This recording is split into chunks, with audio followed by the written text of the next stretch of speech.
Welcome back, everybody. I'm joined by Baker. We've just seen the top 16 round, and I think we're not too far away from the top 8. And things do change a little bit, Baker, because it is going to be untimed rounds in the top 8 now. Yeah, going to allow these players as much time as they need to bring these games to the full conclusions. But yeah, I did have a little break, but I caught some of that last game. Looked like a real nail-biter, a lot of really important digs for the Lucky Dime, which seemed to be the finisher for that final match. So it looked a lot of fun. I have to say, both games that I've cast so far today have been absolutely brilliant. Yep. I've really enjoyed seeing both. Bucky, Emerald Steel in both, but 2 different matchups, and it's just been absolutely brilliant. Now, I have not yet seen all of the packs. Yes. Which somehow you two got to open all the packs, which I'm feeling a little bit left out by. That is fair, but are you going to complain that you got a Diablo? No.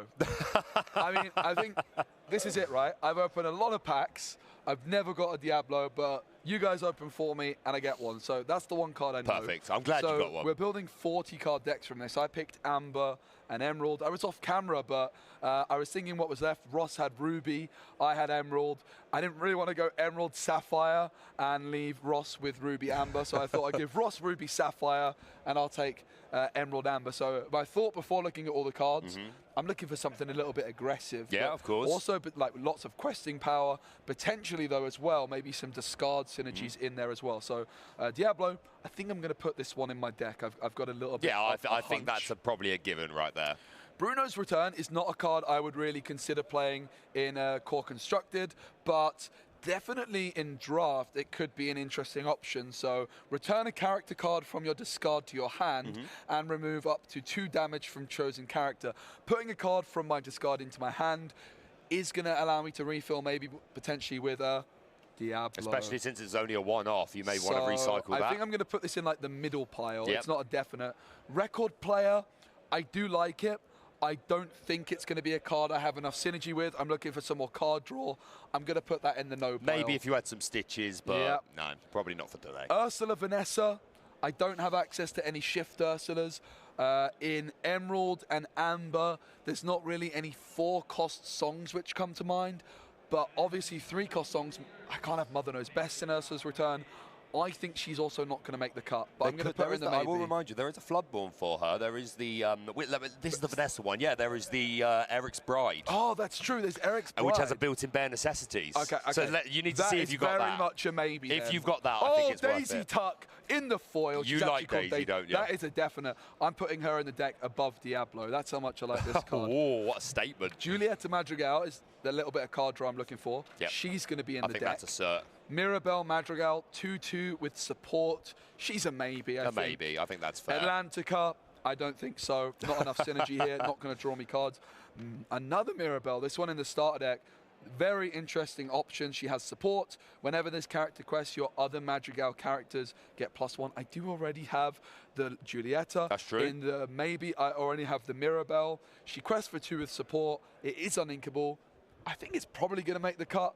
I'm going to put it in the maybe. Yeah. First Aid is a no, unfortunately. I'm not too interested in that one.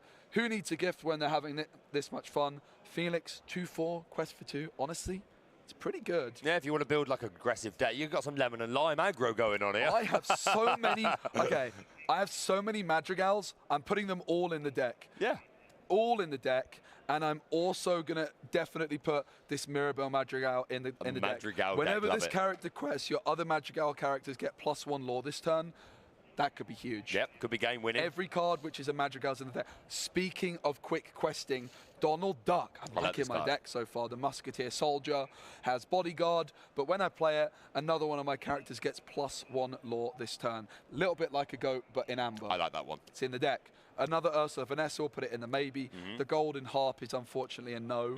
The Stitch, maybe if I need it, probably not looking for it. We're going to come back to this because we do have the bracket available. Excellent. Here's the metagame to start off with, and then we're going to look at the bracket. You can see that the Emerald Steel was the most popular deck in the top 64. Ruby Amethyst. Sapphire Steel, though, is still making it into the top 8 as well. Yep, plenty of decks that were represented here across the course of the weekend. That Amethyst Emerald even, or EA Tempo as it's known among the community, with a little bit of representation. Only 2 Amber Steel decks making it into the top cut. A little bit of a surprise actually, because I think it was performing really well across Friday and Saturday. And yeah, but 2 is better than none. It could go all the way. In Lille, I believe it was only 1 Steel Amber deck that made the top 64. I may be wrong about that, but Frank Carsten took it all the way to the very end. And of course, just after your own heart, we watched them for the first game of today. That Amethyst Steel deck still going strong. Well, it did get knocked out, unfortunately, Baker. This is just the top 64 here. We're not quite seeing the bracket. Oh, I apologise. It did do a really good job, though, but unfortunately, it was taken out in a very, very tight top 64 matchup. There's my wishful thinking. Steel. It would have been nice, but the Emerald Steel player had other ideas in mind. I think we're going to take a look now, though, Baker, at the updated bracket. Excellent. The Cinderella bracket. It's going to be a Ruby Amethyst mirror match, and we are going to be watching this on the stream. Theotime taking down Emerald Steel, and the final Ruby Sapphire deck has been taken out, it seems like. It says... Yeah, I can see we've got 2 Ruby logos there. We've got... Okay, so we do have... It is Ruby Sapphire over here that I've got. Yeah, we're gonna double check exactly what's happening there, and we'll let you know exactly what the matchup is. I don't think it's possible that it's Ruby. Is it a Ruby Sapphire? Yeah, it's Ruby Sapphire versus Ruby Amethyst. Ruby Sapphire still in the tournament. Yeah. That is amazing to see, Baker. I thought Ruby Sapphire was knocked out, but no. Thea Rodriguez up against Theotime. It's going to be Ruby Sapphire, Ruby Amethyst as the streamed game. The players are taking their seats, and I am so excited to see Ruby Sapphire in action for the first time today. And I've just noted that one of our players, they're not going to be playing with it. They put their Rapunzel Gifted with Healing 4 playmat down onto the table. I think they were looking forward to using that, but no, we are going to use our Lorcana mats that's already in the middle of the board. But I popped out to watch a couple of games during that break, and a lot of the players had already switched over to that Rapunzel playmat. Definitely looking to utilise that, when I don't blame them at all.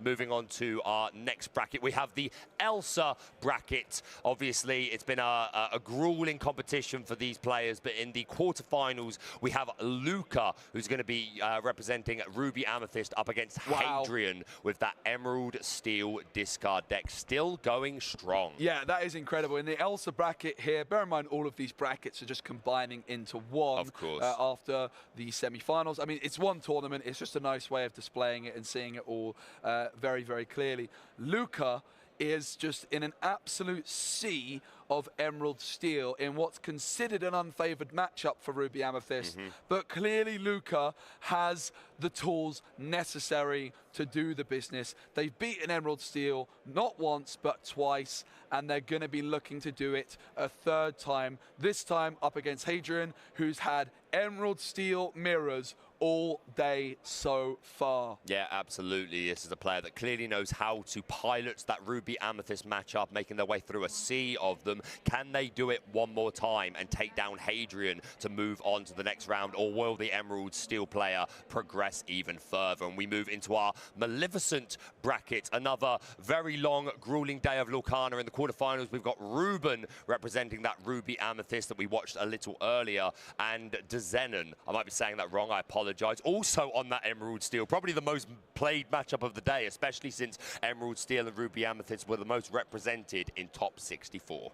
Yeah, Clement from France. They won the Ruby Amethyst mirror in the first round, in the final finisher of the first round. It was a long one, but then taken out by Emerald Steel. And I've been speaking, again, I must confess, not sure on the pronunciation, but our Emerald Steel player in the quarterfinals, Desnan, really, really lovely gentleman, really good vibes. Dressed in a really nice outfit as well. Looking pretty fresh as they're playing, looking pretty confident. I like it. And win with style, right? Yeah, absolutely.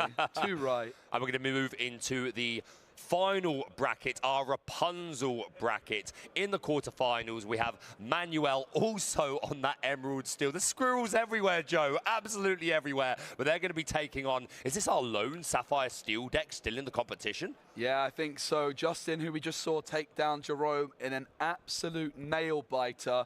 And it is, in fact, another Emerald Steel matchup, as I predicted for Justin, of course. Definitely Emerald Steel the favorite up against Ruby Amethyst, so Manuel was successful in taking down Andre, and Justin's going to be really happy. The third game of the day, the third Emerald Steel. It's a great matchup on paper for Justin. Yeah, absolutely. I think Justin's going to be feeling pretty confident going into this match. Doesn't mean it's a foregone conclusion by any means. Manuel could absolutely find a path to victory, but Sapphire Steel definitely favoured in that Bucky matchup. But it is worth mentioning, of course, these players want to progress. They want to go all the way. They want to be the champion, but they've got to be feeling at least a little relief that they have secured that Mickey Mouse brave little Taylor. Most certainly. I really want to see what else I've got. You want to finish your deck, I can tell. I've got Prince Eric Bodyguard. I'm pretty sure he's going to make the cut, especially in foil. It'll be rude not to. I've got Mickey Mouse, supporter of the band. I don't think so, but it's going in the maybe pile. Record player, I don't think so, unfortunately. You've decided that's a no. Prince Eric, I'll put in the maybe on this one. I do have a Shift Prince Eric Floodborn here. Not a card I've ever played before. 5 strength, 5 willpower, crest for 2. And if you have a bodyguard named, if you have a character named Ursula and play, this character gains bodyguard. So maybe some synergy there with my Ursula Vanessa. I'm going to put it in the maybe. I have Max, the loyal sheepdog. If you're going to play Eric. Honestly. That's not bad if you're going to play Eric. If you have a character named Prince Eric and play, you pay 1 less. That does sound like some pretty good synergy. I have a bunch of Prince Erics. It's a pretty cheap beat I'm putting them in. I'm putting Max in. 4-3 stat line in a draft format is going to be really good. A lot of board control that is going to be able to provide. Look at this family. That is such an interesting option. Being able to draw 2 cards. It's Singer 7 though, and it is going to be pretty difficult to get to that. But I do have Ursula Vanessa. 2 Ursula Vanessas. Look at this family. Definitely a serious option. It's going in the maybe. I've got a Madrigal. He's in the deck, Augustine. Lost in the Well, if you play woods Madrigal, you have to play Look at This Family, man. It's part of the package. It's in. Another Prince Eric. I think it's got to go in. There is the Ursula you mentioned. Oh, I've got so many good cards. You do have some synergy here. I like it. And this Look at This Family, to be fair, if you play Ursula Vanessa on 2 with Singer 4 and then a 3 cost, you could sing it on turn 4. So that is a nice line that could lead you to victory. I'm worried that I'm going to have too many cards in my deck at this point, Baker. I've not even started on the Emerald cards. Cogsworth, I don't think is going to make it, unfortunately, for that reason. Pluto, he has got a good stat line, but again, I've got so many cards already in my deck. I think he's going to be a bit too expensive. Prince Eric seems like a nice one. Daisy Duck, I love. Atlantica, I'm not going to go for. The 1-cost Daisy Duck is a maybe. The Augustine Madrigal is a definite. Ariel Singer 7, Look at This Family. Oh, is that tempting you? That is tempting. That is very tempting. I'm going to say maybe. See if you've got any other songs first. Cogsworth, I'll say no. Maybe, though. Cogsworth is quite good. Daisy Duck is in the deck. Goofy Musketeer Swordsman. Whenever you play a character with bodyguard, ready this character at Conquest. I do have a lot of bodyguards. You do. You've got those Prince Erics, so some synergy. Sign the Scroll, I'm going to say no to. Pluto's a maybe. Bruno's Return a maybe. Stitch are probably a no at this point. Felix Madrigal in the deck. Max is a yes. Gaston. Oh, that's a good card. That's going to help you play characters in my one draft I played before, I had a Gaston, and it didn't do that much work for me. But I think I've got to play it. Yeah, I think so. I would. First Aid is a no, and I'm now on to the Emerald cards. But we're going to save that for a rainy day because the players are sat down. They're analysing each other's deck lists. Indeed. And we can take a look at them now, Baker. While I've been doing that, Baker's been very kindly taking a deeper look at the list. Yes, mate. I would love to talk a little bit about this Ruby Sapphire deck because there's one card that's particularly spicy that jumps out at me. We are running Hercules, Daring Demigod, who is that 5-cost uninkable 7-3 with Rush and Reckless. Very similar to the Maui Hero to Castle, who is undoubtedly one of the best cards in the game, really necessary, so strong, really helps you out with locations. However, we mentioned a lot in my last game casting with Ross that Maui doesn't quite have enough to be able to deal with the Queen's Castle, whereas Hercules already has that 7 strength. And you may be thinking, well, yeah, but he's uninkable. Wow. He's got less willpower. Why would I play it? Because you're running Sapphire and you can ink your uninkables with Fishbone Quill. You hope to get to a nice high ink count nonetheless. And we're only playing 3 copies of Maui. So we have gone for that 3-2 split, really prioritizing wanting to be able to deal with that Queen's Castle. So interesting, almost unheard of. 3 copies of Maui, 2 copies of Hercules. Ross has just looked at me. What did you just say? 3 copies of Maui, that's it? That is pretty extraordinary. Ice block ×2, Baker, you've just been pointing to there. Talk to me about that. Yeah, so again, a really powerful card. There's 1 cost uninkable item that can choose a character and lower its strength by 1. Of course, this helps with all sorts of just challenging, but I'm sure Sisu is in there. Yep. The 2 copies of... The empowered sibling, I think, is 3 copies of the big Sisu. Yep. 2 copies as well of a 3-cost Sisu. I do believe it's the inkable one. It is the Emboldened Warrior that gains strength based on the opponent's hand. So. And that's also going to be another card that's really good at dealing with Queen's Castle. Yep. Ruby Sapphire, this is the only Ruby Sapphire player left. We know that there is a lot of Ruby Amethyst in this tournament, and this is a deck teched to help be better in that matchup. Yep. The Hercules, the Sisus, that Vitalosphere as well, even a couple copies of McDuck Manor, which is really nice to see as well. Yeah, super interesting. It was a card that was really popular in set 3 in the Sapphire Steel decks. Big, bulky, 9 willpower, 2 passive lore gain, and it has fallen off a little bit in this set, but this player clearly seeing the benefit from running a location like that. If your opponent can't answer it, it's going to generate an awful lot of lore. And yeah, as you said, this Vitalosphere as an extra 1-drop item, obviously this is the deck that really prioritizes these items with the synergy with Tamatoa, who gets additional lore based on every item on the field. Of course, we've got Flavisham, the toy maker, our main draw engine, who wants to remove these items. So Vitalosphere, an extra 1-drop item, but also it's pretty useful in and of itself. You can banish it. I think it's pay 2, it's pay 1 or 2, and you give 1 character rush and +2 strength, which is another way of getting up to those higher numbers that we need for things like Queen's Castle, or maybe for the mirror for opposing Tamatoas and things like that. Absolutely. So this looks like a really good deck list. We've got 2 Lucky Dime, 2 How Far I'll Go. We're on 3 copies of Be Prepared. Everything else pretty standard. 4 Maleficent, 4 Tamatoa, 3 copies of Madame Medusa. There are no Lady Tremaine in here, which is perfectly fine, but just making that clear in case anyone was wondering if that will come down. It certainly won't, but I'm sure that's in the other deck list, is it? Well, before that, I was speaking with Jan Moy yesterday, who was also playing Ruby Sapphire. They're, of course, on home turf here in Germany. They didn't make the top cut. They were also playing Ruby Sapphire, and they really said to me, one card they were particularly impressed with in their deck for this matchup was the Vitalosphere. You can play the Tamatoa down for 8, get the Vitalosphere back, put it back down on the board, give your own Tamatoa rush and enough strength to remove the Queen's Castle in a single swoop. So this deck list has a lot of ways of dealing with that castle, clearly respecting how powerful a card it was, and that has absolutely been represented over the weekend. The amount of games that we've been saying this Queen's Castle is what is going to get them to game. So I really respect the decision to just really make sure we've got lots of options to remove that castle as soon as possible. Yeah, and I've been looking through the Ruby Amethyst deck list. These lists are pretty tight, and the players are now shuffling their decks, ready to get started. So I'm ready, Joe. I'm ready. Switch over to that view, but I'll tell you a little bit about this Ruby I'd love Amethyst to hear it. deck. There's 3 copies of Bee King Undisputed, 2 copies of Peter Pan Shadowfinder, which is not going to be great in this particular matchup, but is certainly going to help deal with Diablos elsewhere. 3 copies of Madame Medusa. How many copies of Tremaine do you reckon, Baker? Make a prediction. So I like 2, but I bet they're playing 1. Zero copies of Lady Tremaine.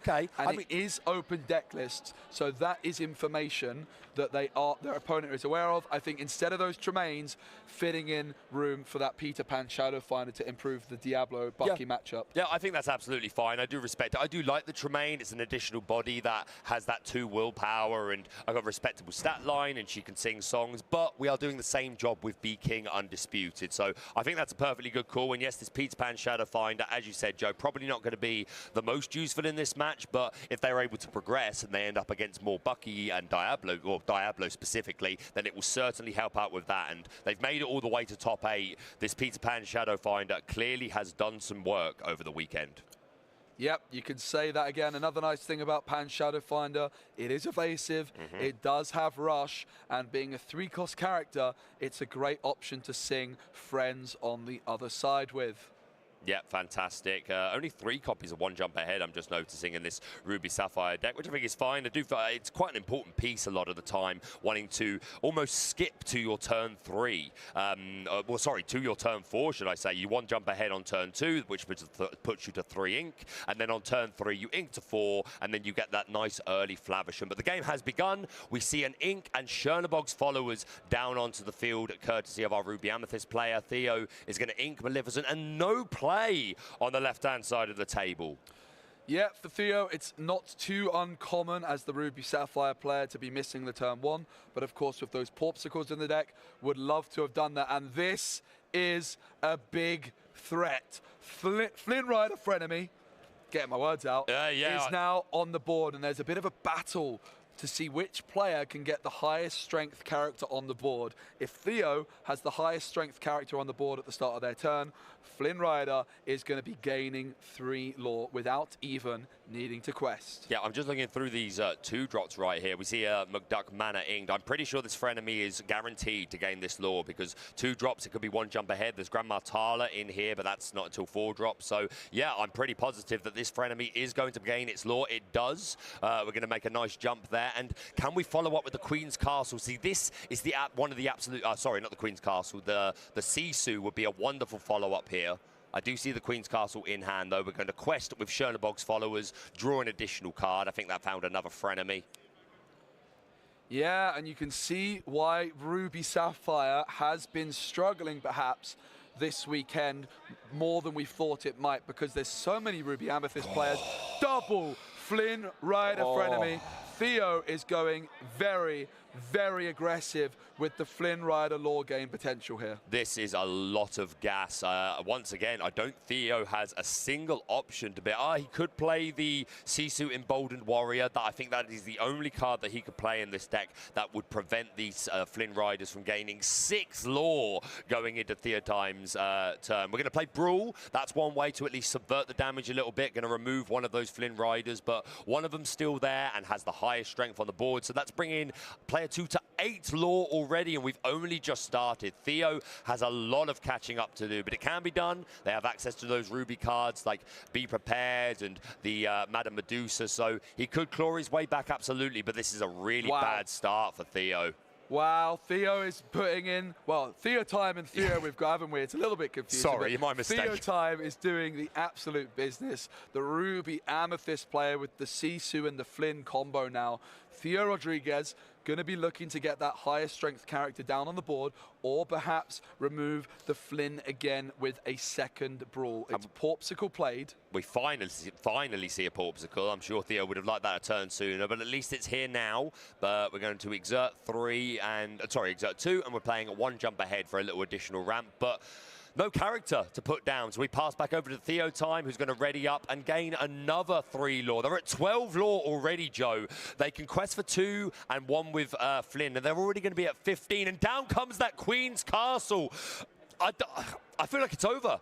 I really do, because next turn, well, Theo technically could play Maui. That would be a way that he'd be able to have the highest strength on the field. Frenemy wouldn't gain the 3 lore, but that's Queen's Castle is almost certain.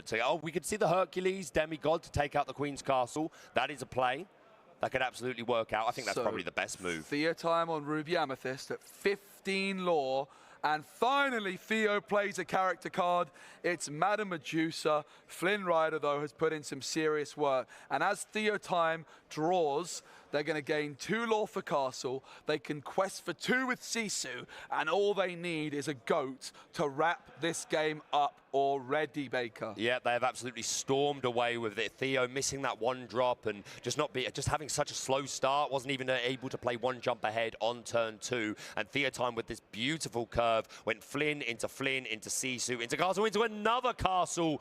That's game. Like we could bring out a Hercules demigod or a Maui to go along with this Madame Medusa, but there's no way you're clearing both of these castles. And already that is it. Game 1 done, Joe. That is the quickest game I've seen all day, and you can really start to see why Ruby Sapphire has had a rough weekend.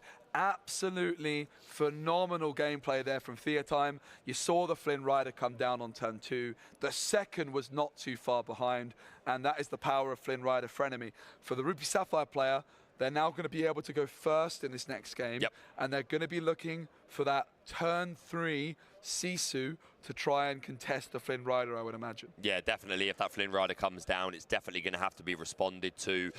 Yeah, we just spent so long talking about the amount of extra care that they've put into being able to deal with the Queen's Castle, but in this particular game, they just came down far too fast, didn't have a chance to deal with them, and we're going to be moving into game 2 very shortly. But yeah, Ruby Sapphire was definitely thought of as one of the best decks, the Big 4, as the community are calling it. And yeah, a really strong deck, but this Flynn Rider can really give it a run for its money, the Ruby Sapphire decks. Just these Ruby Sapphire decks are so incredibly slow, wanting to take their time to ramp up to a high ink count and then play these bigger characters. But double Flynn, Sisu, Castle, another Castle, just absolutely got the job done.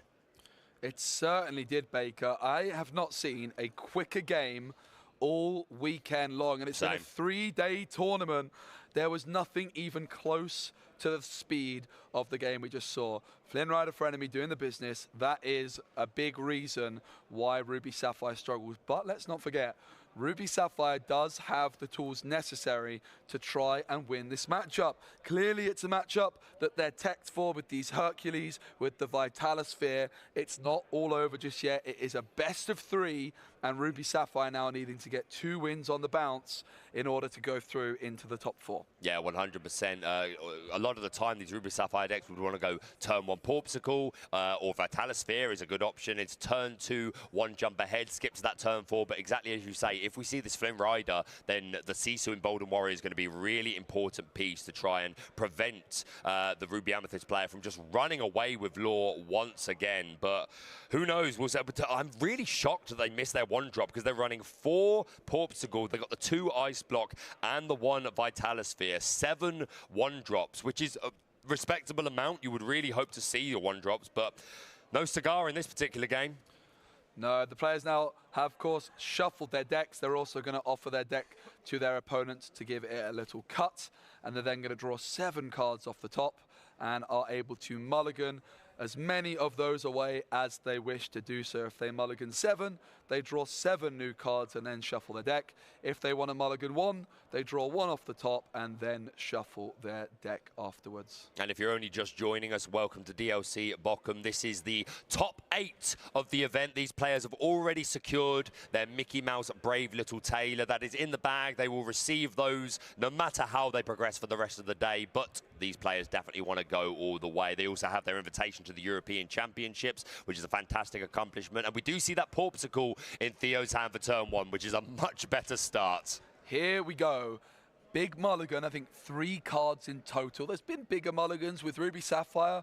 You need to be really careful about your uninkables, because you tend to play a lot of them, and if you're not careful, too many uninkables in your opening hand could end up to you losing the game by just not having enough ink to play the cards you want to on that turn. Yeah, you're absolutely right. The Ruby Sapphire deck wants to subvert that high uninkable count with the fact that it's running things like the Fishbone Quill, which allows us to ink any card from our hands, even if it is uninkable, or just a nice early ramp at the beginning of the game, courtesy of cards like 1 Jump Ahead. And if you're a newer player, whenever we're talking about ramp, we're referring to just accelerating how much you are flooding your inkwell, like 1 Jump Ahead, Fishbone Quill, etc. We're going to see a Maleficent, Monstrous Dragon inked, and develop your brain on turn 1. Look at the top 2 cards of the deck. He will add 1 to his hand, and 1 will go to the bottom.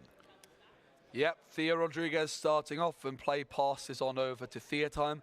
Worth bearing in mind that Theotime was able to go first in game 1 due to them having the higher seeding. And they're going to ink, throw down a Chernobog's followers, and probably going to look to try and follow that up. I haven't seen their hand, but if they are holding a Flynn Rider, then I expect they will want to take that same line. Hey, it worked for me in the first game, so I see absolutely no reason why it won't work this time. Theo's going to be inking a Porpsicle, and we're going to be exerting 2. We do see the 1 jump ahead, which is a much better start for Theo, bringing his ink immediately to 3, and on his next turn he will be able to ink to 4 and perhaps play something like Flavisham. But if that Flynn Rider comes down, which we do see in Theotime's hand, then that Flavisham, while it will be drawing cards, it will not be the most powerful card on the board. So we may instead have to go for something like a Grandma Tala, which of course has that 3 strength and will prevent Theotime from gaining 3 lore. Chernobog's followers into the inkwell, and guess who's back? It's Flynn Rider Frenemy. Theo Rodriguez knows the work this card can put in, and they're going to be looking to shut it down as soon as possible. Maui into the inkwell. In comes the Grammatala. That's got the 3 strength necessary. Flynn Rider, for now, not gaining any lore for Theotime, and that, for Theo Rodriguez, has to be a huge relief. An absolute relief, yeah. It could have been the Grandma Tala or the emboldened warrior Sisu that would have also prevented it. But this Grandma Tala letting him look at the top 2 cards of his deck, 1 into the hand and 1 to the bottom. Very similar to that. Develop your brain. We're going to see Theotime. He's going to quest with that Chernobog's followers and draw an extra card. We're going to ink Maui, and down comes Maleficent, just for a little bit of extra card draw. There won't be a Sisu in hand, otherwise I'm pretty sure we would have seen it on that turn. So just a little bit of card draw, and then we pass back over to Theo. But Theo's got to be feeling a lot better. This Flynn isn't running away with the game, and now he potentially has the chance to start building his resources, building his inkwell. We see a Porpsicle played, going to draw a card, and we're following up with, just weighing up his options. We're going to be inking Brawl. So we've got 4 ink to play with. This is going to be a Flavisham. It certainly is. The toy maker himself coming on down using that Artificer ability, removing an item from the board, which is that Porpsicle, and drawing an additional 2 cards. This is a much better position for Theo to be in. Yeah, Theotime just letting Theo Rodriguez letting Theotime know how many cards are in their hand. Of course, Theo Rodriguez in this game as the Ruby Sapphire player is going first, and you can see the difference that's making early on. Now Theotime, as the player going second, Baker, as Ruby Amethyst, how do you adapt your game plan now that you haven't got that really aggressive lore gain right from the start of the game? Yeah, it's a great question. Well, what we just saw is a really nice start. We want to be able to deny the Ruby Sapphire player as much draw as we can, because they don't have many draw options. Yeah. But Flavisham is an absolute machine. If he is left unchecked, he can just draw tons of sometimes just getting his ability off once or twice can be enough to give the Ruby Sapphire player all the cards they need. So that Brawl, definitely important piece. And I think Theo at this point is going to look to just build resources and just do some passive lore gain as he goes along. He's going to want to use Madame Medusa and be prepared when the time comes. But there's still a chance that this Flynn Rider could still generate some value if Theotime can get down a Maui or a Sisu emboldened warrior, something like that, that he could still find use for this Flynn Rider. But it may not go that way this time. Theo playing a Porpsicle, going to draw himself an additional card. And then a second Porpsicle. We do love a bit of card draw. We certainly do, Baker. We certainly do.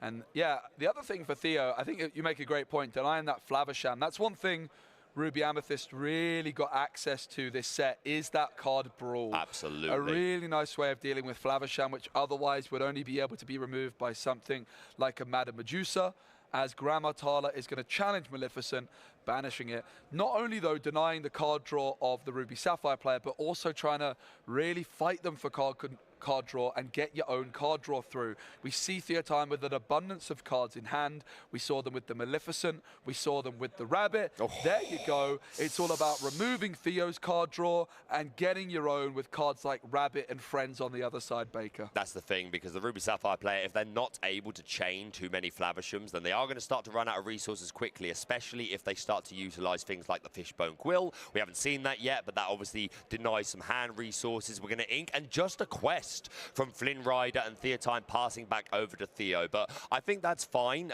This Grandma Tala is well, it's either questing for one or it can challenge into the Flynn Rider and they would trade because that Grand Martala already taking 2 damage from the Maleficent. But if I'm Theo, I'm feeling a lot better now. I'm at my 6 ink, 7 now from inking the Maui.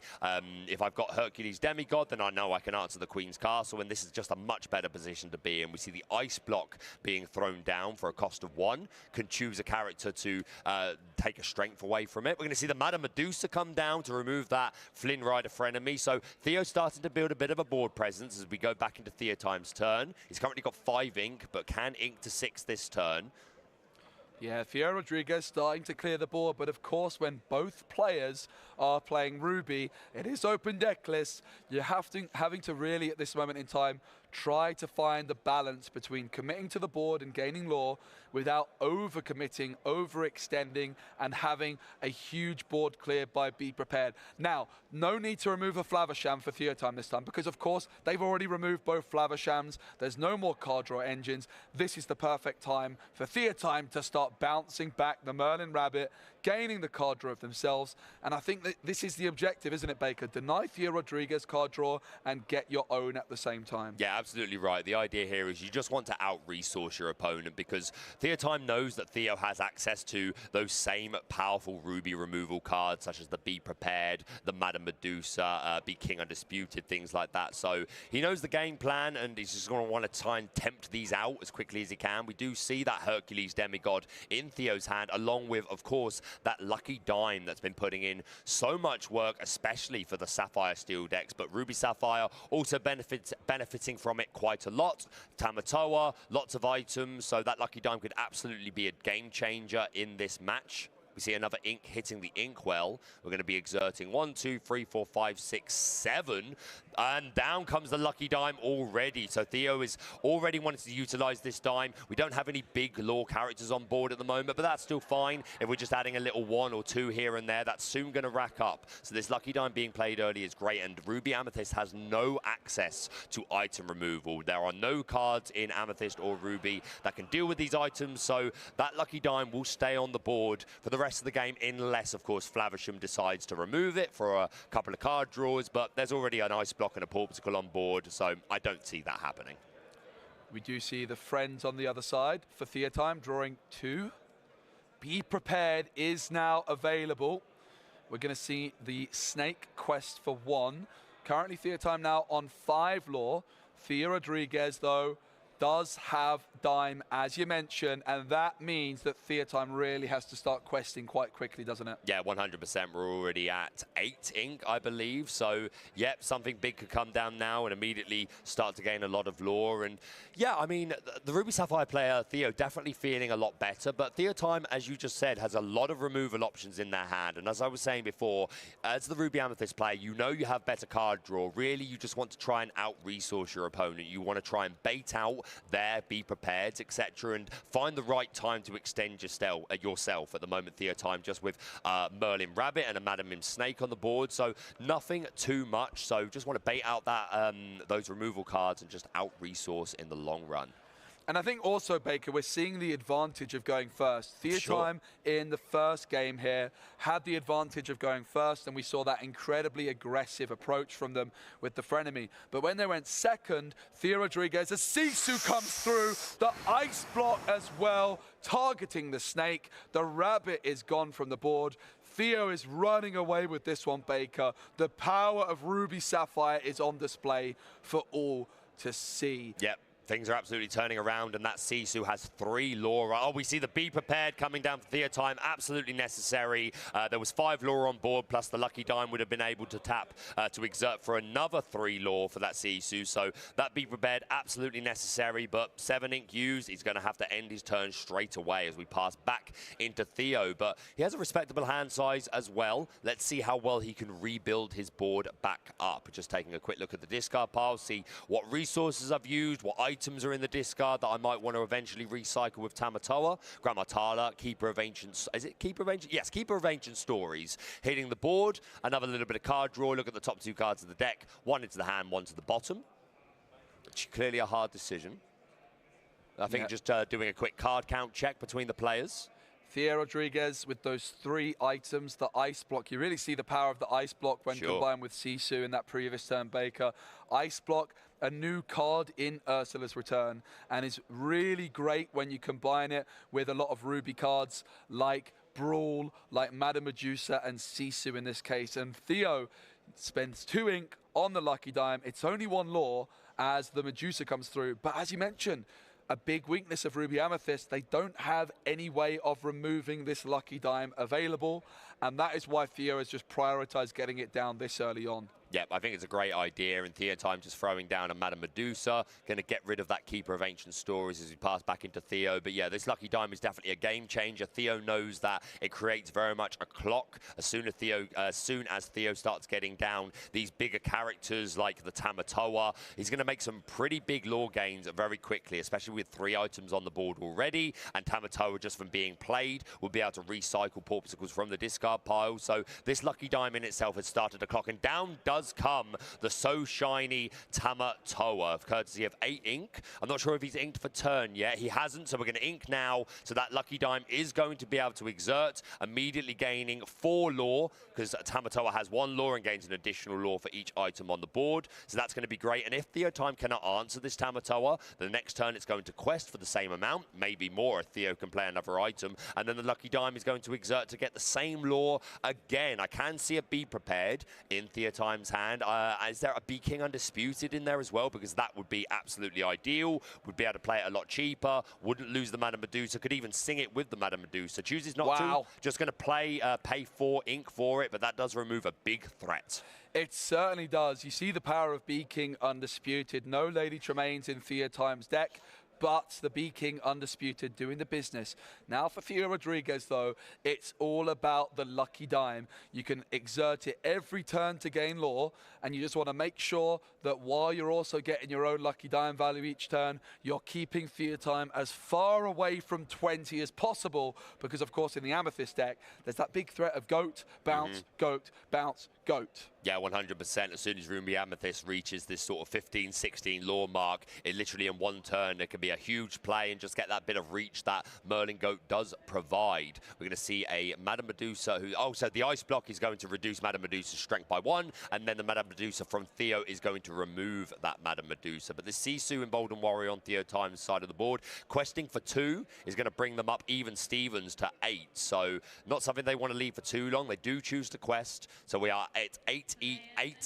Words are hard, Joe. They're so hard. We are at 8 ink a piece. That is a bit of a tongue twister, actually. But yeah, lots of removal in Theotime's hand. Another Bee King Undisputed coming down. I see another couple of ladies in chairs, the Madame Medusas, and there's a Be Prepared in Theotime's hand. So Theo is going to really struggle to make these big characters stick. And this is where you start to think about the lack of low-cost characters. Some of these decks are opting to play things like the Mickey Mouse, or just something small that you can put next to your Tamatoa to protect it from the likes of Bee King Undisputed. Baker, the Hercules is coming in. There it is. Who needs Maui? Maui is a 6 strength card. Hercules is a 7 strength card. Queen's Castle down in a single swoop, denying 2 lore for Theotime, and 2 lore, of course, can make all the difference in a game of Disney Lorcana. The Sisu quest for 2, Theotime up to 10 now. Excellent, yeah, and I believe that Cecil was at the Queen's Castle as well, so not just denying that lore, but a little bit of extra card draw. We do see the first Merlin Goat hitting the board. It's going to be followed up by a Madame Mim Fox, who's going to bounce that Goat back to hand. That brings us up to 12. The Madame Mim Fox is going to trade into the Hercules, so already we're starting to see those Goat bounce effects that can give us nice bits of reach. We're already at 12. It could only be a few more turns to get us there, but Theo has a lot of ink here, so he could make some really big plays. The Lucky Dime is already on the board. A Tamatoa coming down would already be a nice 4 lore bump by exerting the Lucky Dime. But again, I'm pretty sure Theotime has another Bee King Undisputed in his hand. So this is where Theo is really feeling the effects of not having many low-cost characters in their build. No, absolutely. And we do see now the ice block targeting Sisu. How many cards has Theo in hand? It's 2. So the Sisu there was at 3 strength. Ice block lowering it to 1. And the legendary Sisu removing the rare Sisu from the board in combination with the ice block. And also the legendary Sisu here. It has 3 lore. It is an absolutely brilliant target for the Lucky Dime, and it's now 12 lore for Theotime, but Theo is just one behind at 11 with the Lucky Dime and the Sisu remaining on the board. Yeah, it's still so close. But yeah, the Sisu only removing one character from Theotime's side of the board, but absolutely worth it. It was questing for 2 all the way, and there we are seeing that be prepared. Going to remove that Sisu if you have no other options to get rid of it. You can't just ignore it, because otherwise next turn it would quest for 3 up to 14, and then the Lucky Dime would exert and we would go to 17. So Theotime cannot let a character like that with 3 lore or even 4 lore just sit there unchecked. So yeah, it's still a close game. It still could be anybody's. It's been a lot different from our first game, that's for sure, Joe. No doubt. Tamatoa now. We know that they love shiny things, and there's a shiny thing on the board, and its name is Lucky Dime, adding a Porpsicle back into the hand. Oh, yes. The Porpsicle hits the board. Every item on the board for Tamatoa is increasing its lore. Ooh. There's an ice block as well. 2 more ink spent on the Lucky Dime. Tamatoa, that is 5 items, 6 lore. Theotime is just 3 away. That's it. If Theotime cannot answer, he doesn't. He just immediately just drew his card and then started scooping up. Didn't have another removal option for that Sisu. And as I was saying a minute ago, he was really feeling the effects of not having extra low-cost characters to protect these Tamatoas. But eventually, you've got to think, come on, you've got to run out of removal at some point. You can't always have Be King Undisputed, right? No, absolutely. And I think also, Baker, you see the lack of Lady Tremaine being pretty important in this particular matchup. Lady Tremaine, Be King Undisputed was great. Well, Lady Tremaine does the same thing, but also gives you a card which can quest for 2. Absolutely, and just that bit of board presence can really help. Plus, then she could sing another Be King Undisputed or a Friends on the other side, something like that. So I'm a fan of the Tremaine, but clearly they haven't needed it across the course of this tournament. But yeah, we are moving into a Game 3. If you're only recently joining us, thank you so much for being here. This is Disney Lorcana Challenge in Bochum. Of course, you should follow all of our channels / Disney Lorcana on Facebook, on Twitter. Plenty of places that Disney Lorcana can be found. And we're just doing a little pile shuffle. This is just so the players can count their cards, make sure that nothing's got lost. You don't want to take any chances at this stage of the tournament, because it is all to play for. This is the top 8 game. These guys already have secured their Mickey Mouse Brave Little Tailor, of course, along with the Rapunzel Gifted with Healing, the Rapunzel Foil Playmat, the Cinderella Stout-Hearted Foil Promo. These guys already have so many prizes to take home, but they want to go all the way. They want to make top 4. That secures them a couple of Versus Return booster boxes. And if they can get all the way to first, that full playset, foil playset of Versus Return, including Enchanteds. Yeah, and it's really interesting to see the different shuffling techniques on display this weekend. Both players wanting to go for a little pile shuffle. The games, of course, have been pretty quick. It's just a nice way of quickly giving your deck a thorough shuffle, but as well, of course, it does need to be a randomized shuffle, so you're not only just doing the pile shuffle, you're giving it a little bit of a pile shuffle as well as a real good natural shuffle as well. Yeah. Natural shuffle's not quite the right word, but normal shuffle. We know what you meant. We know what you meant, Joe. You're a fan of shuffling, aren't you? You like a good shuffler. I certainly do. Shuffling is always really exciting to watch. We did see in the previous round Justin with, I think, the best shuffling I've seen. Frank Carsten. Let's talk about Frank Carsten shuffling from Lille. That was something quite special. You were impressed, weren't you? I really, really was. Frank Carsten, if those of you are interested, who was our champion in Lille, unfortunately did not quite make the top cut. They were playing yesterday on Saturday. It was an Emerald Steel deck which Frank Carsten brought to the tournament, and they were still in contention, but then in the 8th round they had a 1-1, and I do think that meant that it wasn't quite possible to make. Actually, Baker, speaking with one of the contestants, I heard something very interesting. We were talking yesterday about 45 points being that magical number which nearly guarantees you safety. I am told by one of the contestants that actually there was 1 or 2 players with 45 points who didn't quite make it. That must have stung a little bit. I feel very sorry for those players, but hopefully they're still, congratulations to them. That's a fantastic score to make. I'm sure they still would have got their Let It Go promo, absolutely. It just shows you as well that every point really does matter. There's a close-up So you want of to play as much Lorcana as you possibly can this weekend. Sure. That 2-game format kind of eliminating what you see a lot of the time, or largely eliminating what you see a lot of the time, which is players just deciding to draw around to really increase their chances of staying in it. Absolutely. Because you never know with these points totals exactly what's safe, and you don't want to take any risks by not getting as many points as you possibly can. Both players drawing 7 cards. It is going to be the Ruby Amethyst player going first. And of course, we probably expect to see Flynn Rider on turn 2 from Ruby Amethyst. Yeah, I expect they will be hoping for a game very similar to what they had game 1. It is not. So far, it's oh, wait, yeah. I think it... No, that's a brawl. That is a brawl. Access to Flynn as it stands. No 1-drops either. Yeah, this looks like a much slower turn from our Ruby Amethyst player. No 1-drops. The only 2-drop I saw there was the Madam Mim Snake.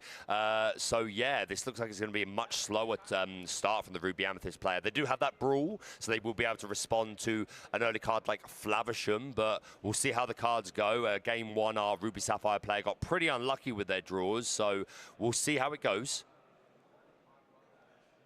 I think we're doing another little, just another, a shuffle after our mulligan, I'm guessing. I'm not sure, actually. Yeah, I think both players mulliganing, giving a shuffle as well. Cool. Making sure everything's in order. So, of course, 7 cards down on the table each. Those are going to be added into, well, they're not going to be added into the hand. Those are the cards which are going to be in the player's hand. We've got that Rapunzel gifted with healing, giving ourselves an absolutely beautiful backdrop. And it is going to be the Ruby Amethyst player to your right, Theotime, who has the honor of kicking this off as the player that goes first. They were the higher seed, which is why they went first in game 1. And then, of course, the loser of that game gets to go first in game 2. And then the loser of game 2 going first in game 3. So Theotime going first for the 2nd time in this best of 3 series. This is the top 8, and it is now going to all come down to this for this players. They've secured their Mickey, but there is so much more to play for. I'm trying to look at the hand, and I do see a 2-cost character. I think Flynn Rider has found its way into Theotime's hand. I'm pretty sure it's a Flynn Rider frenemy. If you're right, then I'm sure the Theotime would be very happy with that. We also see that Peter Pan Shadow Finder in Theotime's hand, as you mentioned, not really for this particular matchup, but you never know, it could come in useful. We're going to be inking and a Porpsicle from Theo. A great start from then. You're absolutely right. We do see that Flynn Rider, who I expect is going to come straight down. It does. We ink the Maleficent, and now this Flynn Rider is immediately putting that pressure on Ruby Sapphire. Play a character with more strength than me, or equal strength to me would also be fine, and then I will not gain 3 lore. We're going to see the inking of the Sisu Emboldened Warrior. It's all to play for, Joe. Oh, a 1-jump ahead. Okay, Baker, let's talk about this opening from Ruby Sapphire compared to game 1. Go on. Porpsicle on 1 jump ahead on 2, and now they've got extra ink to work with. There's a brawl in hand to remove this Flynn the next turn. We see the Pan Shadow Finder coming through. Flynn questing, so 4 lore total from Flynn Rider that turn. But how much longer will Flynn be on the board? Because there's a brawl, but there's also Grandma Tala's available to just have that battle for the highest strength character swinging back into favor for Theo. Yeah, that was a great play. If he'd have just played Brawl, then sure, it would have removed the Flynn Rider, but you're not adding any board presence. There's Grandma Tala doing both. She can be a bit of board presence, let us draw a card, find something that we might need, and of course that 3 strength, meaning that Frenemy will not be gaining any more lore. We go back into Theotime and finds a Be Prepared off the top. We're going to sing Friends on the other side with our Peter Pan Shadow Finder, just as you said earlier. May not really be for this matchup, but it's perfectly fine as something to sing songs. And hey, questing for 1 each turn is fine. You've got evasive, so hey, one lore return, it's pretty good by my standards. We're going to ink a Flynn Rider, Frenemy. Clearly feeling that we don't need another one on board at the moment. And down comes the Merlin Goat, which again puts us in that position, Joe, where that Goat is the highest strength character on the board. So once again, demanding of Theo a character with more than 4 to prevent the Flynn Rider Frenemy from gaining lore. It could happen. We're going into a turn where Theo could have 5 ink. Well, they've just played Porpsicle, so it's a max of 4 ink now. In that instance, I'm not sure if we can get above 4 strength. Not necessarily. We'll and it is really that battle for the highest strength character. We see the Porpsicle 1, but there is Brawl available. That's going to be a way of removing the Flynn and denying the lore gain. Yep, that's nice. Again, still very passive, though. Yep, another Porpsicle comes through. For now, it's all for Theo. Theo Rodriguez, their job is to just keep controlling the board as much as possible. Yep. Don't let Theotime creep up anywhere near that 20 mark. When you're playing against goats, it's almost like you've got to stop them from getting to 15 because they can bounce that goat back to their heart's desire and gain that lore without you being able to stop them. The rabbit is going to be a great bit of card draw for Theotime. Yep, drawing us an additional card. We can see some of those removal cards already held. 2 copies of Be King Undisputed, 1 Be Prepared, 1 Madame Medusa. And we are at that. Is it 6 ink that we're at now for Theotime? I believe so. We're going to quest up with our characters. Take Theotime to 7 lore. Theo still at 0, yet to get any lore on the board. But as we've seen multiple times from these Sapphire decks, they can catch up very, very quickly, courtesy of this Lucky Dime and things like Tamatoa. Grammatala, the card Theo just drew, they have access to a very nice Maui. It's an enchanted Maui. Ooh, lovely. And that is not what we're going to see. I got excited there. It's the Flavisham instead. Banishing a Popsicle into the discard pile and drawing 2 cards. Now, Theotime again, at this stage, they haven't been able to have that really aggressive opener, so it is going to become quite similar to what we saw in Game 2, where they're looking to deny Theo Rodriguez's card draw while getting some card draw of their own, while also being a little bit more aggressive with their questing because they are the player going first. Yeah, for sure, and Theotime's going to feel good to have those removal options in his hand. Going to do hopefully the same as he did previously, constantly remove these Tamatoas, but saying that, he ended up losing that game, so will it be enough? If you just let the Ruby Sapphire player get to a high enough ink, they really can start to steamroll. But Theotime finding a Maleficent, which is the only inkable in their hand. Yeah, and we saw Theo Rodriguez deciding to challenge with their Grammatala, removing the goat from the board, and then Madame Medusa denying the Flavisham.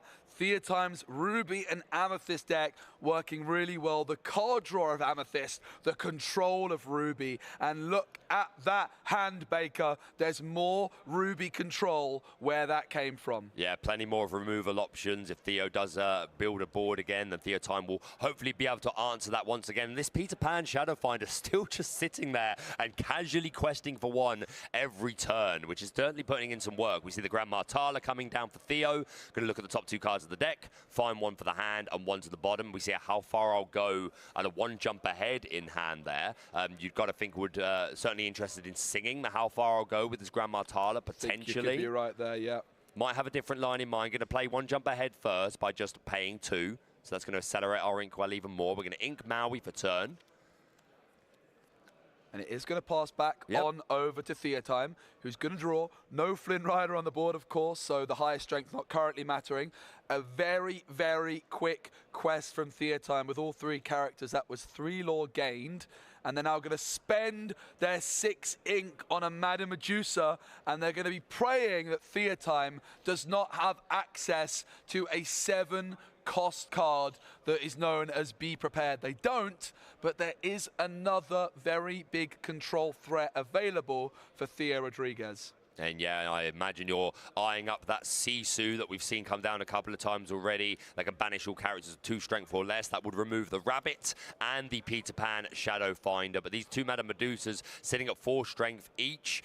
Even 1 ice block wouldn't be enough to bring them into range. We'd need at least 2 for that. And pass over. Theo still deciding it's the best move to make. He needs to establish some sort of board presence. But we know that Theotime is holding a Be King Undisputed in his hand. So I don't imagine this Sisu is going to be sticking around for very long. We're going to start off by paying 3 for Maleficent. Oh, it finds us a... Oh, we do have the Be King Undisputed. It finds us a Be Prepared. So we're going to be inking probably either the Sisu or the Fox. I imagine he's interested in playing the Be King Undisputed this turn. Yeah, it absolutely does come down. Removing that Sisu from the board. Well, forcing Theo to remove it from his own board. Yeah. A fantastic card. Definitely a meta-defining in the Ruby Amethyst decks for set 4. And Theo is so close to that 20 mark. 5 away now. These Madame Medusas have a lot of strength. There's no ice block available, so the Sisu Legendary is not going to be able to remove them from the board. And there's no sign of Be Prepared just yet. And there are, I'm taking a quick look at the deck list, trying to see how many copies of Be Prepared. There's 3 copies of Be Prepared in Theo's deck list. Yeah, so you got to imagine he's a bit upset to have not found them yet, but still, you get into position sometimes where you have to play the Be Prepared just because you're about to lose. And this board at Theotime, questing for 3, he is on a 2-turn clock, so it would potentially be of interest to him, but doesn't have it just yet. So Theo just weighing up his options, trying to get a decent look at his hand here. Theo Rodriguez is the last Ruby Sapphire player in the tournament. The fans of Ruby Sapphire everywhere, and there's a lot of them, it's a very popular deck, are all wanting Theo Rodriguez to pull this comeback off. In comes Tamatoa.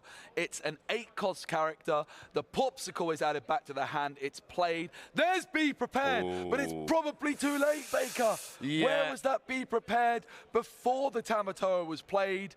Wow. Yeah, I think you might be right. It might be a bit too late. Theotime about to go up to 18, and then all it's going to take is a goat and a bounce, or a goat and a goat, and it is over. Theo has a lot of catching up to do, still only at 0 lore. You're right. I think all the Ruby Sapphire fans out there, their hopes and dreams are lying on Theo right now, but it's not looking good. No, absolutely. The Tamatoa is the last crab standing for Theo Rodriguez. Double Madame Medusa and Maleficent on Theotime's side of the board. Goes for the Fox onto the Maleficent, plays the Maleficent again to draw a card. Queen's Castle is a great option available for Theotime, but it's not all over yet with that Be Prepared available for Theo Rodriguez. Yeah, for sure, and not going to be able to play the Queen's Castle. This turn only has 1 ink remaining, so we go over to Theo. I think he is absolutely forced to play this Be Prepared here. If he's got an item that he can play first, that Tamatoa quests for a little more, then great, but this Be Prepared absolutely has to come down. Otherwise, Theotime will absolutely be winning on his next turn, but Theo fully aware that Theotime just away from that goat bounce or goat to take it to a GG. We do see Theo coming down with that Be Prepared, clearing the board, his own Tamatoa included. Yep, absolutely. There's the Tamatoa.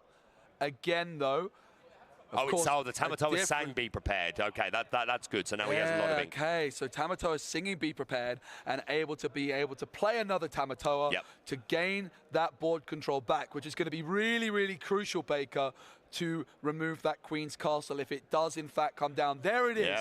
I don't think, though, Theo has that Vitalosphere in their discard pile, but what they do have is a Maui in hand. But also, at this stage, Baker, you really want to remove the Chernobog's followers. Every lore matters.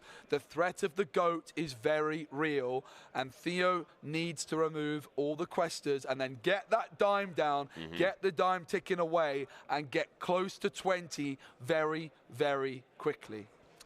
Yeah, there is a Maui there, as you said. How much ink do we have? Do we have enough ink to go Maui plus Madame Medusa? Because that would allow a complete board clear. The Madame Medusa would remove the Chernobog's followers, and the Maui plus Tamatoa would be able to go into Queen's Castle, but I'm not sure if we have enough ink to be able to make that play.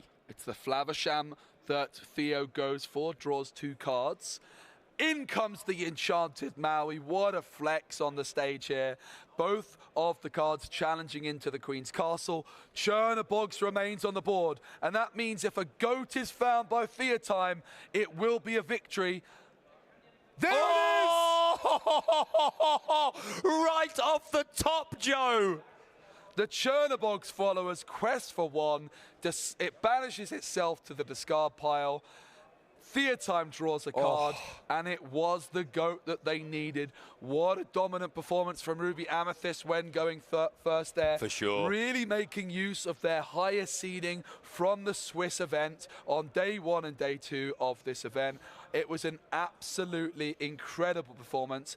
Flynn Rider Frenemy, the star of the show. Absolutely, that Frenemy absolutely running wild in game 1. And even in that final game there, was able to, I think, was it 3 or 6? One or the other. It still put in some work. So what an incredible game. My apologies to Ruby Sapphire fans out there. Hey, it's still a great deck. It had a wonderful run here, all the way to top 8. Won a Mickey Mouse brave little Taylor. But yeah, that was a fantastic game. A real shame that the Ruby Sapphire seemed to just really brick in that first game and just could not answer that double Flynn Rider. But yeah, that final game, we were so close to the end, and with that Chernobog questing to find a draw, he had to know that he was close to goats. I don't think we'd seen a single goat yet, so he knew that was his win condition, and we found it right off the top. Yeah, and that's the thing. I mean, even if the goat wasn't found at that point, the likelihood that there would be a goat somewhere, even if you're paying 3 for friends, draw some more cards, find the goat. And you really see why Ruby Amethyst is such a great deck. Yep. It always has been. You've got the control of Ruby, the draw power of Amethyst, and that new addition to Ruby, Flynn Rider, just gives you that ability to get that early questing in, which, well, not even questing, that early lore game without having to quest. That is a great new tool, and the Brawl as well. Yeah. I think those two cards have been the biggest additions to Ruby Amethyst in the Ursula's Return meta. Of course, into the Inklands, the deck got access to Queen's Castle as well, and every time I start writing Ruby Amethyst off, it somehow gets better. Somehow, some way it gets better. I think you're absolutely right. The Brawl, giving it a much-needed answer to things like Diablo and the Flavisham, of course, but also the Be King Undisputed, I don't think could be understated at all. Absolutely. Putting in so much work, being able to just chain remove those Tamatoas in the opening game. So, yeah, Ruby Amethyst definitely gained the tools that it needed. Hasn't changed a lot card-wise, but it still feels like a very different deck just because of the way you play it with that Flynn Rider as opposed to just one-drop Snake. We have so many more lines we can take now. And we are just in a moment going to be able to look at our top 4 bracket. Not sure if all of the other games yet have finished. I'd be surprised considering how that was a quick one. Our game was, especially game 1. But we're going to have a little look at the top 4 bracket in just a moment. Excellent. And see how it is looking. And let's have a little look. As you can see, not all of the games are finished, but there's a Ruby Amethyst player locked in to each semi-final. We could see a Ruby Amethyst mirror in the final. And Baker, you predicted Ruby Amethyst to win this whole tournament. If that would happen, your prediction would be correct. Yes, and I'll be very proud of that. Yeah, Ruby Amethyst has been my favorite deck ever since the beginning. I'm a big believer in it. I think it's just got all the tools necessary. Just the card draw engine that it has, courtesy of friends on the other side, Merlin, Rabbit, the Chernobog's followers, even just for a bit of deck thinning to help us get closer to those pieces we need, the Maleficents. It just out-resources so many decks. And there are so many decks as well, like Ruby Sapphire and Sapphire Steel, that just play one big character at a time, and because we have Be King Undisputed, we can really deal with them. Yeah, so 2 Ruby Amethyst players making it through to the semi-finals. There's 2 more games still ongoing in the main hall. Of course, it's a long old day here as well. Currently in Germany, it's 2:30, I do believe. So we're getting quite far into the afternoon. The game started at around 9 a.m. So these players have been going for a really long time. I would really advise our players that have been going to get a drink, get a nice bit of food in as well. Maybe a currywurst, because Bochum, where we are in Germany, it's the 3rd time I've said it, is the home of the currywurst. Have you had it yet? Baker, I still have not had the currywurst I'm looking for. I'm going back to Blighty, back to England tomorrow, so I need to make sure tonight is the night I get my hands on the currywurst. Tonight is the night. If those of you aren't familiar, you've never had one before, no, have you? I haven't. Oh, you've got to have one. It's brilliant. It's the sausage in curry sauce. What's not to like? All right, I'm sorry. If we can find somewhere tonight to go, then I'll try it. But, Joe, let's just take a moment to just appreciate what an incredible weekend it's been overall. I'm sure I can speak for you to say I'm so grateful to get to be here, to get to commentate for these incredible games, to work with Disney Lorcana and just see the best players in the world, see their innovations, and it's just fantastic to be here. The vibes are immaculate. Also, when I was having my break, as I said, I was looking around the top tables, and obviously there's a nice big crowd. It's roped off, so there's plenty of space, but after every game, you're hearing a round of applause, and that is exactly the sort of energy that I want to see in the room. This whole room has passed the vibe check. No, absolutely. It's also really nice to see now that we're at this stage in the final day. The day 1 and day 2 are Friday and Saturday. The whole hall was filled with 1,000 players playing. But now from all those tables, all those rows, it's down to the final row of players. And now it's the final 4. We're going to have 2 sets of players in here, one set, 2 more players in the main hall, so just 1 more table is going to be used in the final round in the main hall, and then the final, of course, it's going to be on the main stage broadcast here, and I cannot wait to see the action unfold in the semis as well as the final. And I do believe as well our player is getting settled down for an interview. I do believe it's the winner from the previous round, so hopefully we're going to be able to get that available in English and German, but we'll check that and confirm. Baker, I've been looking through my deck. I have got some you feeling? Are you feeling confident? I like my deck. I've not got much experience at all of playing draft. I've played one draft before, and I did okay. What did you pull in your draft? You got to tell that story. I got an Ursula Sea Witch Queen in my draft, Enchanted, which was great. But I actually played against an artist, Emily Abadira, in round 1, and she beat me, and that wasn't great. So she did a really, really good job. Shout out to her. And one thing I'm not sure about, I don't have many 2-cost cards I like, and I'm wondering if I play Gus as just a 2/3. I've gone for Cogsworth. I've gone for lots of discard. I'm an Emerald Amber player at heart, and Emerald likes to discard, so we're going to go for that. We are now going to jump on into an interview and see what is cracking over there. So, hallo und herzlich willkommen. Da sind wir auch schon wieder in der Interview-Area und wir haben hier den guten Theotime sitzen und er hat ja gerade wirklich ein sehr gutes Match abgeliefert und konnte somit 2 der 3 Runden für sich entscheiden. Und ich würde sagen, wir gehen direkt ins Interview. Ich werde das danach wieder für euch übersetzen. First of all, congratulations for this big win for you. This means the quarterfinals are safe for you. And first of all, how was it in general for you? This match right now. This match. Yeah. So first game was like perfect draw. I had everything. And you were super fast. Yeah. It's the game plan against blue red when you are purple red, and everything goes perfectly. Yeah. Second match. I tried a game plan where I was killing all Iram in order to reduce as much as possible his draw engine, but it did not go perfectly because time was too fast to come to the board, so it did not work. And game 3, I did my best to make a quick aggression and wait for my goat to close the game, and I had to be prep in my end in order to wait 2 more turns. Also er sagt gerade, dass er hier auf jeden Fall erstmal sehr zufrieden ist mit dem Outcome. Es war natürlich sehr intensiv. Er hat jetzt natürlich in diesen 3 Spielen auch versucht, Tempo ranzubringen, und es hat in dem ersten Spiel vor allem extrem gut funktioniert. Er hat es geschafft, sehr, sehr schnell und aggressiv zu sein. Er wusste, sein Gegner braucht einfach ein paar Runden, um halt ins Spiel zu kommen, und dann hat das natürlich das Ganze mit zum Beispiel Flynn Rider und Sisu sehr, sehr gut funktioniert, und das hat dann in den weiteren Spielen, die dann gefolgt sind, halt auch noch funktioniert. You spoke about the match plan or the game plan in general. Yeah. You had a very, very fast start. Yeah. Did you try to do the same thing that you did in the first match, to be that fast, to be aggressive with the Flynn Riders and the Sisu? And game 3? No, in the second game. No, I was trying to be slow on the second game. Yeah, to win with the value, but it was not working because the lucky dime. Yeah, lucky dime was very powerful in the second match. That's true. All right, to the last question. How do you like the Lorcana Challenge in general, the event here in Bochum? Very much. This is my second top. I was 4 in Lille, so I will try to do better now. Yeah.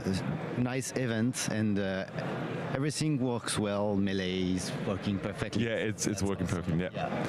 Also wir hören gerade, ihm gefällt das Event hier wirklich sehr, und er freut sich auf die nächsten Runden auf jeden Fall. Es ist jetzt das 2. Mal, dass er in den Top-Runden dabei ist. You said you were in the top cut in Lille as well, right? Top 4. This is Top 4. Oh, sogar ein Top 4 Spieler aus der Lorcana Challenge in Lille ist das. I lose to Frank Carsten.